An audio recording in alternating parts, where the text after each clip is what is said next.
کیا زندگی صرف درد لینے اور دینے کا ہی نام ہے؟ کیا درد سہنا بھی چند مخصوص لوگوں کی ہی ذمہ داری ہے؟ ایک ایسی ہی خاتون کی کہانی جس نے زندگی بھر جسم کو کٹوایا، عورتوں کے علاج کے لیے اس پر تجربات کیے گئے، بار بار اس خاتون کا جسم کاٹا گیا اور وہ بھی بے ہوش کیے بغیر۔ جی ہاں، یہ کہانی امریکہ سے ہی شروع ہوتی ہے۔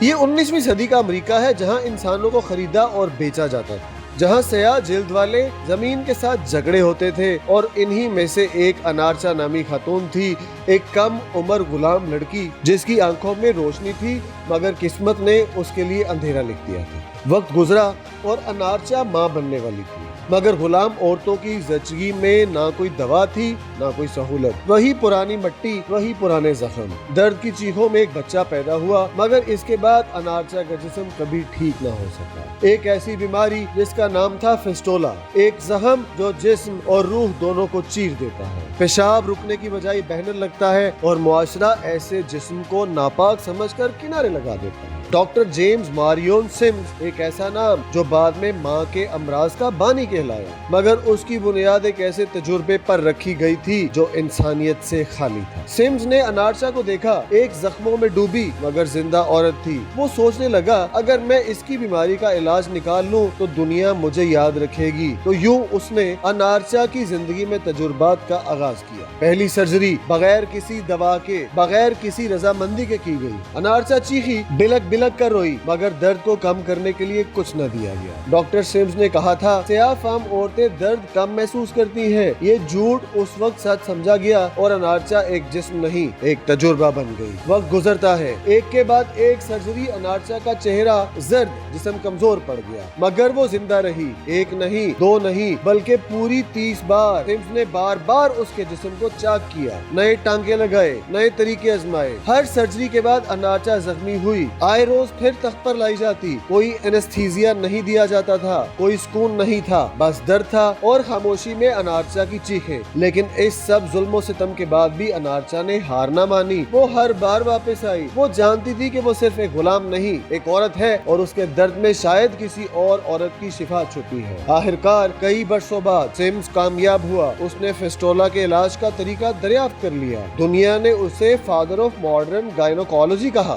میڈیکل کتابوں میں اس کا نام چھپ گیا، مگر انارچا کا نہیں۔ ایک مجسمہ سمز کا نیو یارک کے پارک میں نصب ہے۔ لوگ گزرتے ہیں، تصویریں لیتے ہیں، کوئی نہیں جانتا کہ اس کے پیچھے کتنی چیخیں دفن ہیں۔ صدیوں تک انارچا، لوسی اور بیٹسی کے نام مٹا دیے گئے۔ تاریخ نے ان کے درد پر خاموشی اختیار کی۔ میڈیکل طلبہ نے صرف ایک نام یاد رکھا، اور وہ تھا ڈاکٹر سمز کا۔ لیکن وقت خاموش نہیں رہتا۔ آج وہ عورتیں یاد کی جا رہی ہیں جن کے زخموں سے علم پیدا ہوا۔ انارچا کا نام اب کتابوں میں ہے، بطور ہیروئن نہیں بلکہ قربانی کی علامت کے۔ انارچا ایک غلام عورت جس نے کبھی آزادی نہیں دیکھی، مگر جس کی تکلیف نے لاکھوں عورتوں کی زندگی بدل دی۔ یہ کہانی درد کی نہیں، یہ کہانی برداشت، صبر اور انسانیت کے بیدار ہونے کی ہے۔ جب دنیا نے عورت کے درد کو علم میں بدلا تو انارچا کی روح خاموشی سے مسکرا اٹھی۔ آج بھی انارچا کی قربانیوں کو یاد کیا جاتا ہے، جس کے اوپر تقریباً 30 آپریشن کیے گئے، اور اس نے درد سہ کر خواتین کی بیماریوں کا علاج اسی کی بدولت ہی دریافت کیا۔